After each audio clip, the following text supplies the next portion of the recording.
স্বয়ং বজরং বলিরা এসে হাজির আমাদের এখানে। নামছে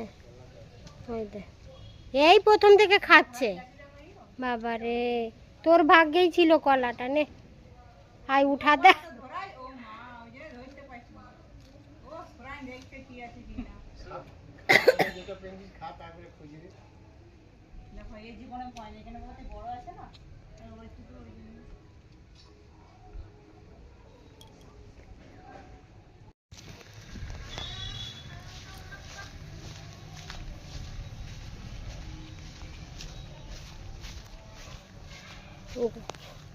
আমাদের জ্যান্ত বজরং বলি এসে খাচ্ছে, আজ বড়ের থেকে বসে আছে।